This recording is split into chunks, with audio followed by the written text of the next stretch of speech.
Alright, I'll assemble this. Now this detent spring here on the mechanism plate, we need to get that hooked into place. So I'll get this blade actuating ring positioned correctly.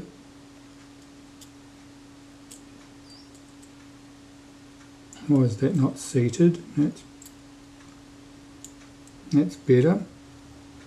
And this spring needs to come around past that stud on the blade actuating ring.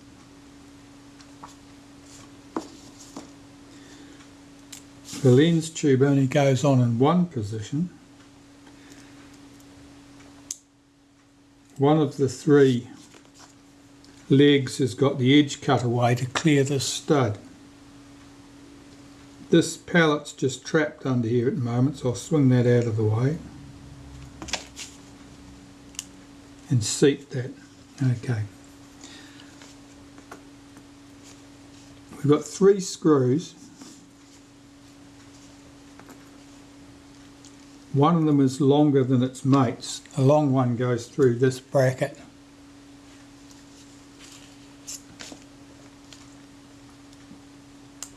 There's not much in it, perhaps 1/4 of a millimetre, perhaps a bit more.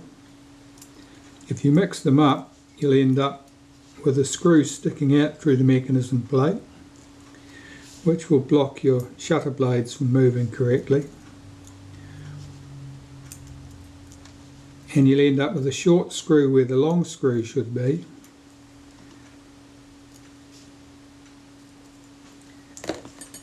And that'll mean that it's not engaging threads all the way through the plate. And that means that it's exceptionally easy to strip it when you're tightening it down. So take care to make sure that the long screw goes through the bracket. You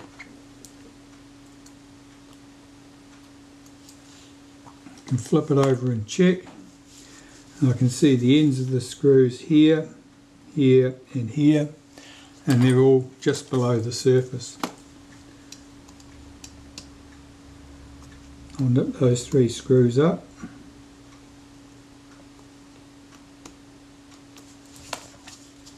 Now, how tight to do things up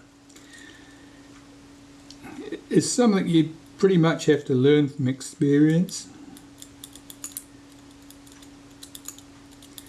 I've certainly seen people doing this job, tradesmen, who you see their arm bend and they're putting all their muscle into tightening these tiny screws. It's crazy. And they snap them off and strip them out with monotonous regularity. Okay, so our blade actuating ring here moves smoothly. There are various things that would block the action of this. Let's put this back in the park position. This little tag here, for example, that'll lock that. Now that'll lock it. This one here, this locks it when the self-timer's in use. When the self-timer is run down, it pulls this back out of the way and allows the blade actuating ring to pass that point. This little lever here normally just gets pushed out of the way by the blade actuating ring. But this is moving quite freely now, it's good. I'm going to lubricate it with graphite powder because I usually do. I usually do all the graphite in this little container because that way it's contained. And I can recover the stuff that's in here and apply it with my tweezers. So normally I just shake some into the mechanism plate right there.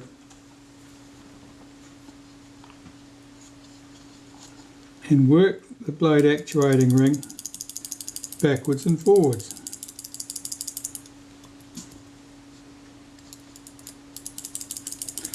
And that powder will settle down between the working surfaces and will coat the surface and do its job. Well, here I can see I've still got a lot of loose powder on there. I'm just going to go away and blow that out and then come back and assemble the shutter blades to it. It's important that graphite powder is used on a dry, clean shutter after all the oil has been removed. If you've got a shutter with oil and so forth on it, you put graphite powder on there, the oil will stick the graphite powder all over the place and you'll never get the excess out. Right, I'm just going to move this blade actuating ring into the blade's open position and start fitting the blades.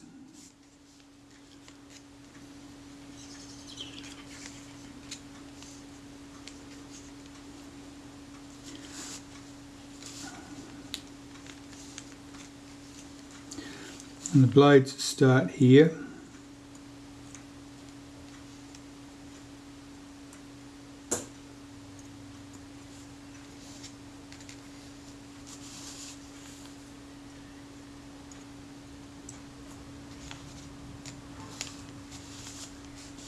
Shutter blades are stacked one on top of the other. They are not interleaved like diaphragm blades.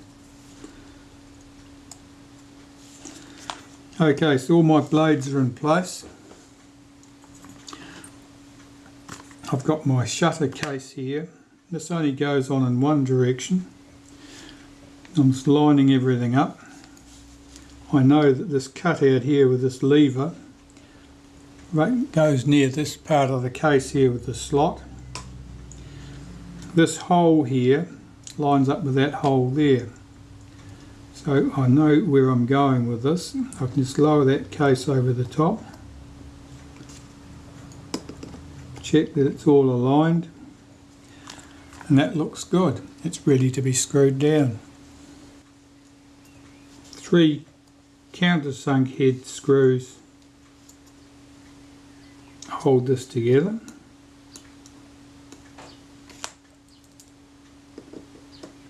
Now, as with the diaphragm blades, run the screws down very lightly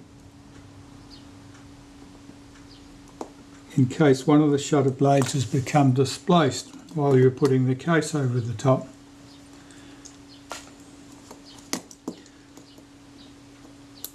Just checking that the blades move freely, and they do. Be aware of these little levers that will block that motion while you're checking this, because if it doesn't move, it may be that you've got one of these levers slung in which would block it. That all moves nicely, and I can tighten up my 3 screws.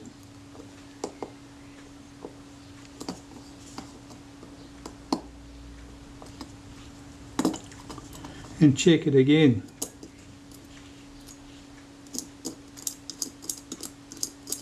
That's good. Everything's moving nice and smoothly. There's a couple of spots on the mechanism plate I want to lubricate. I've got some molybdenum paste here.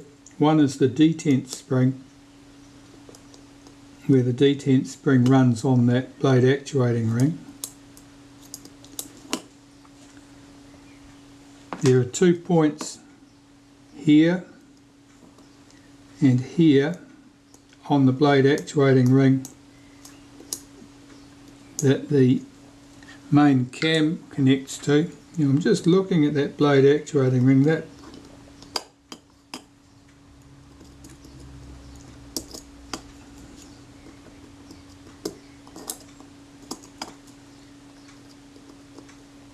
one of those points is not popped up properly. I'm just checking to see if there's a problem there. It may be there was a... This is sprung loaded.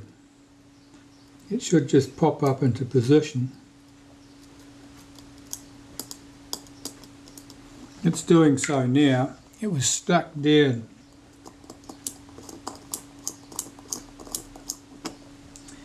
Right, shutter blades back in the parked position.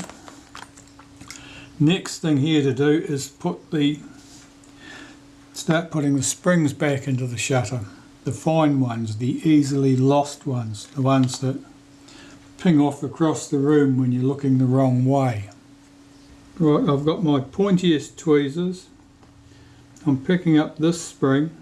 At the moment I've got it upside down, so I've got to flip it.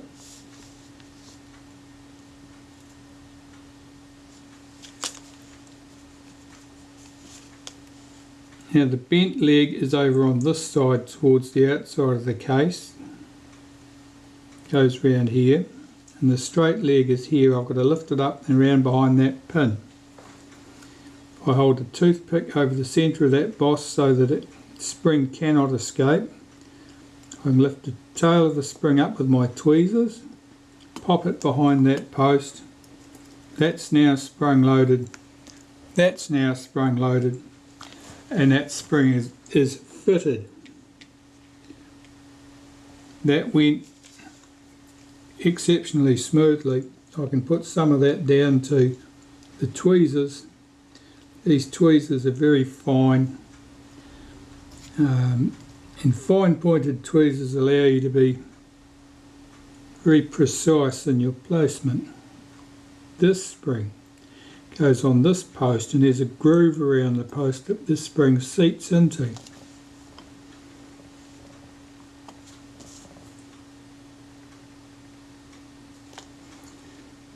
I want to swing that spring back here this way, which tensions it, because I have to pick up the B lever in that position.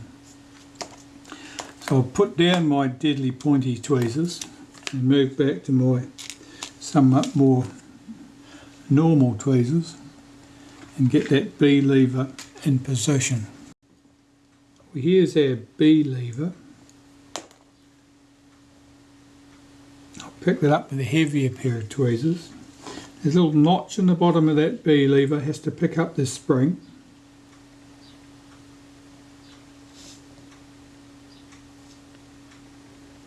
And draw the spring back and seat the B lever over that boss there. There's a spring here on that screw that has to go into place there. The screw holds the B lever in place. The spring will act on the lever that operates the flash speed sync setting. So I'm getting that screw started. Check that everything moves freely. It does. Now the spring has to be lifted up and swung over this way. And you can see it acts against this lever here, and the other end is against the inside of the case, against the lens tube. The B lever is sprung loaded. All these other levers are sprung loaded. So far so good. These three components need to be dealt to next.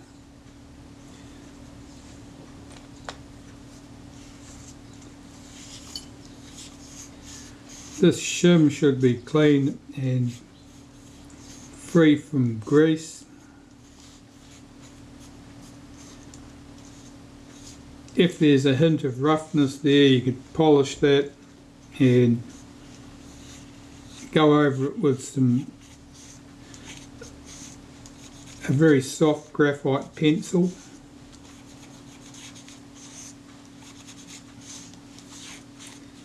But generally you don't need to. Here's the setting lever for the self timer and the flash sync speeds.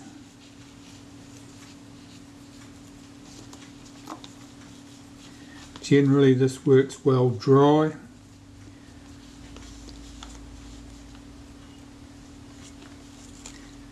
And here's the setting lever for the diaphragm for our aperture settings. This is quite oily.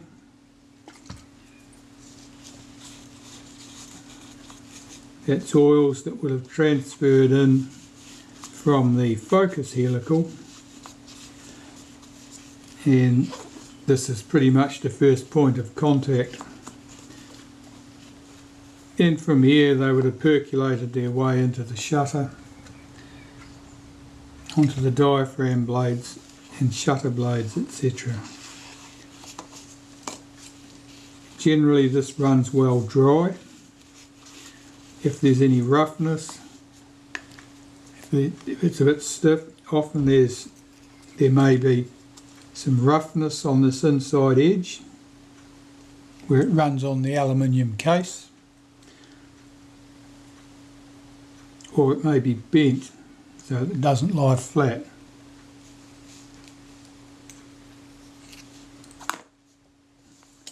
We'll find out. And of course we've got the 3 screws. Well, the screws don't normally need much in the way of cleaning, but they're often quite oily, so I'll clean them anyway. When you're cleaning screws like this, be somewhat cautious.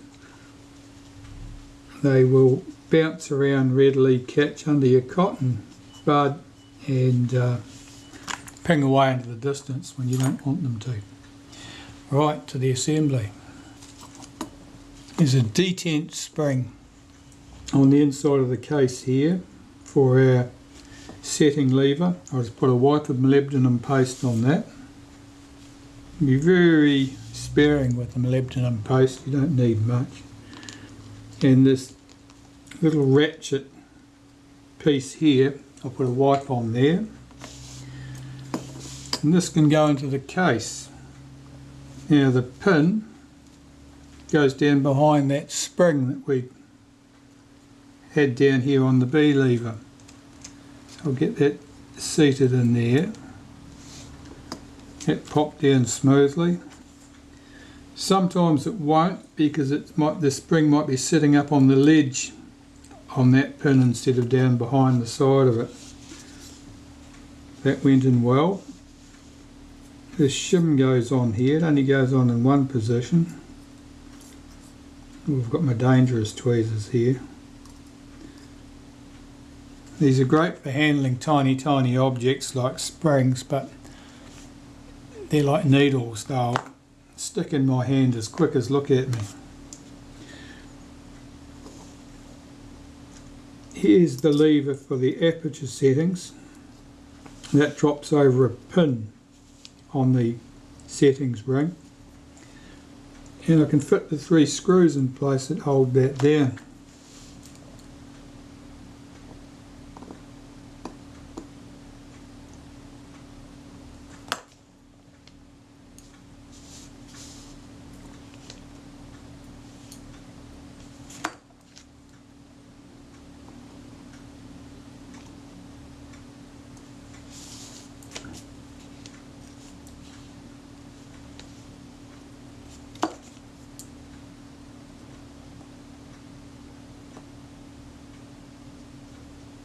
So they're all in place, I'll just nip them up.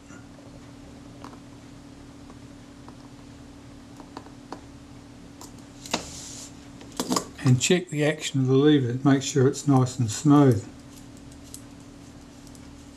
It's a bit stiffer than I would like it to be, and it's at a certain part of the movement. That suggests to me that this ring is not dead flat and it's got a wave in it. So when the top of the wave reaches one of those screw heads, it's probably applying pressure to the screw head and effectively giving us greater friction. So I need to determine exactly where that lies and bend things back to suit me better. It's at the small aperture end of the scale. See if I can tell which screw head's doing it. I'll just slacken that screw head off.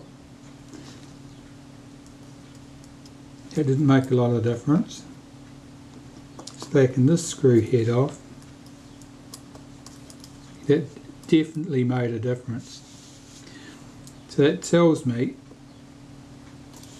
that the upper part of the wave is probably about right there. Well, what I can do is I can slide my scalpel under either side of that. Just give that a little tweak, which will push the top of that wave down. Now that moves quite freely.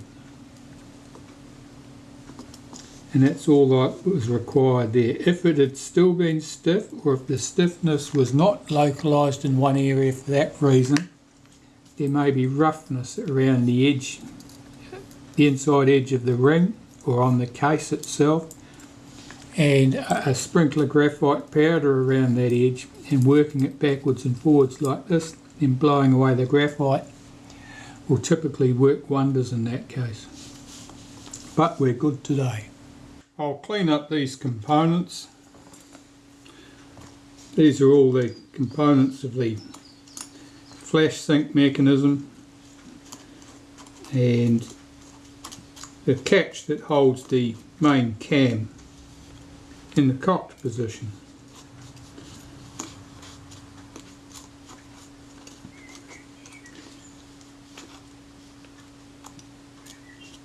None of these components are particularly suffering from the extra grease that's over them, but it's certainly not helping them.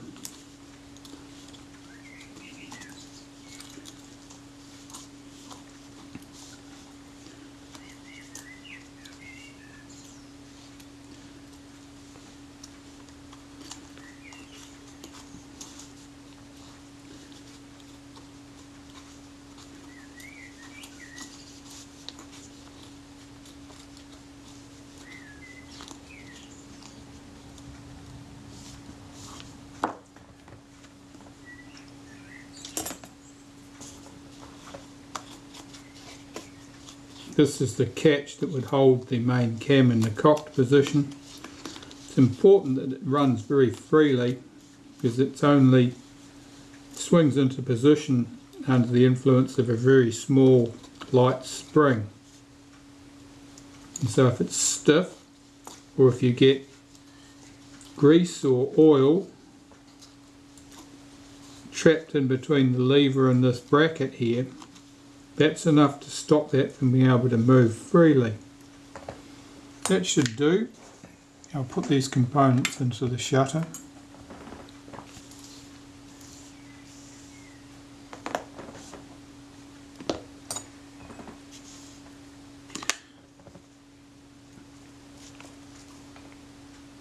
Here's the pallet wheel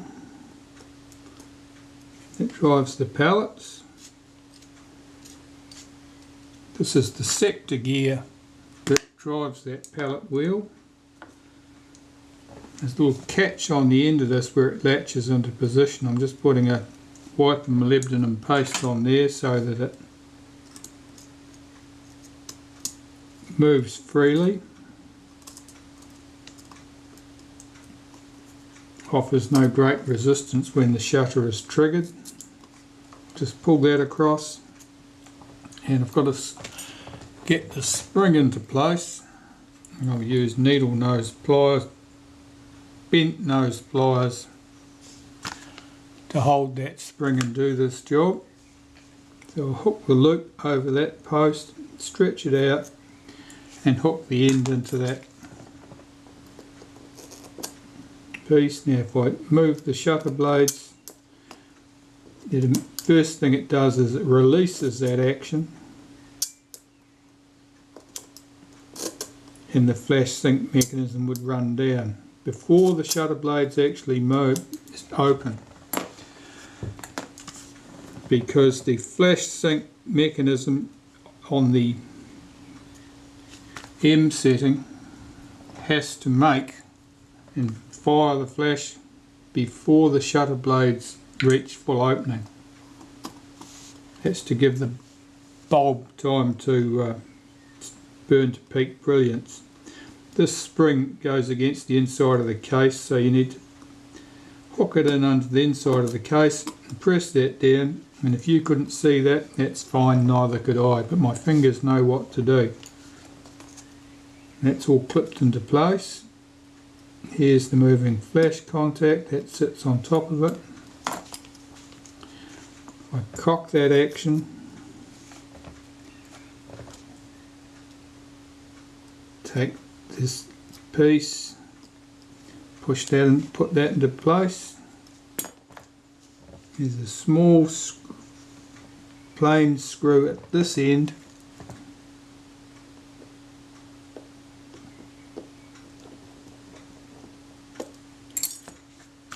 There's a fine spring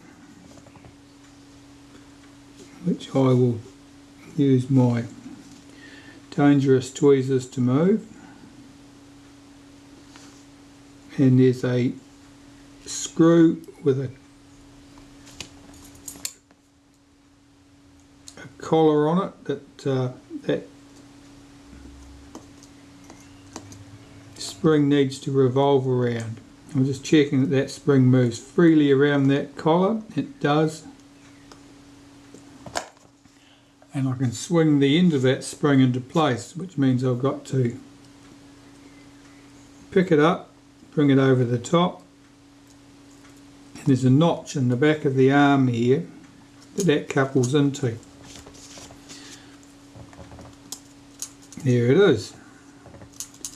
That's moving nice and freely. I'm just going to run some molybdenum paste down that piece of the arm.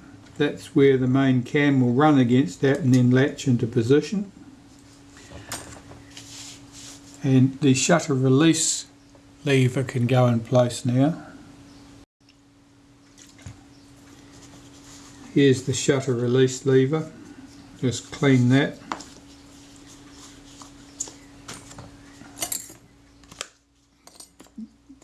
You don't frequently have trouble with this component unless somebody's gone out of their way to make a mess of it.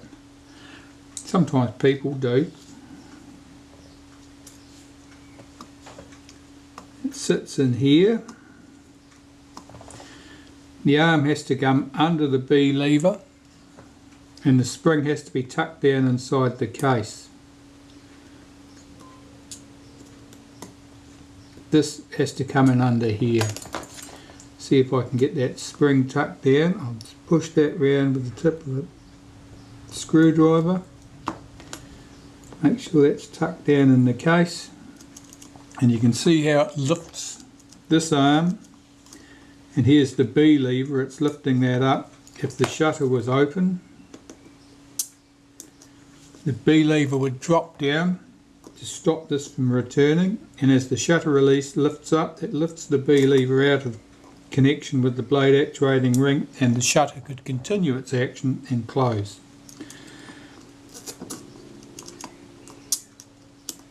So that's all good.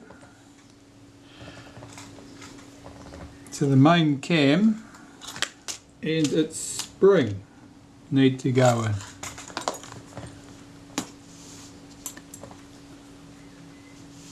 I'll just clean these.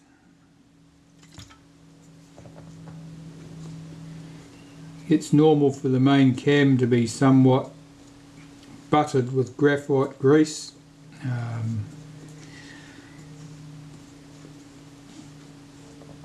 Some technicians love their graphite grease so much they would just cover everything in it, like they were buttering their toast. And yeah, that wasn't a bad strategy in some cases. I mean, you're bound to lubricate the pieces you needed to, even if you weren't sure which pieces they were, if you lubricate everything. So the main cam, I'll just run my molybdenum paste through the centre. Now this curved edge, that needs to be done, and the two little arms where it's going to pick up on the blade actuating ring also can be done. I'll drop this into position. That's back at the rest position there, and I'm looking at my my spring here, and it's very, very tired. I'll swap that out for a good one. This one is much better, much less tired. It's the rest position of the spring that causes most of our problem, and it causes most of our problem when the shutter is otherwise lightly crippled by oil on the blades or similar problems. Even a tired spring will tend to work quite well with a freshly serviced shutter. I've got to lift this tail of the spring up. and around and hook it into the bracket. With a tied spring that's very easy. With a more energetic spring it's not.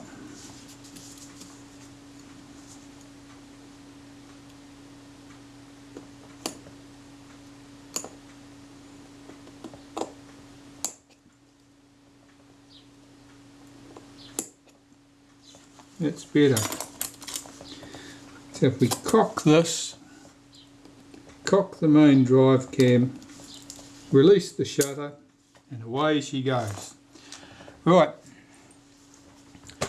I need to get my speed trains back from the ultrasonic cleaner. They've had their session in there in Naphtha, and that will have blown away any oil, grease, dust, dirt and so forth, and they'll be clean. And when I've blown everything out of them, they'll be dry and ready to go. Well, here they are. Now I need to blow out all that naphtha, because as you blow it away, you're also blowing away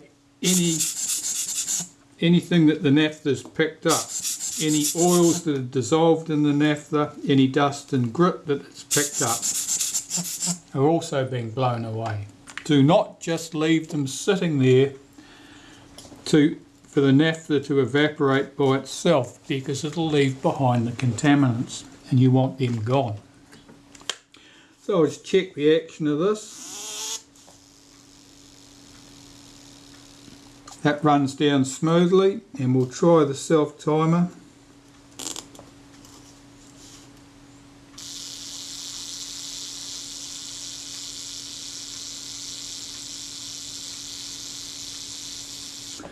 That's running strongly too. So I'm going to lubricate both of these with some graphite powder, and I'll use that in preference to anything else because graphite powder doesn't get sticky at a later date. So I'm just working some into the mechanism and holding back the pallet at this end and repeatedly working the mechanism, and mostly that graphite powder is going to settle onto the teeth of the wheels, and it will just lubricate those teeth as they run over each other.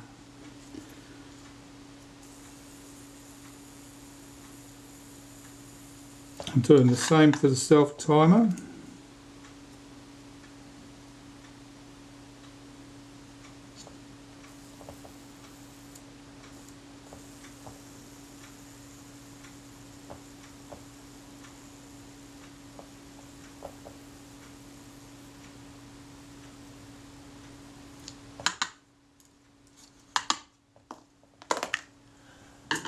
Alright, well I'll go and blow the excess off those and then carry on.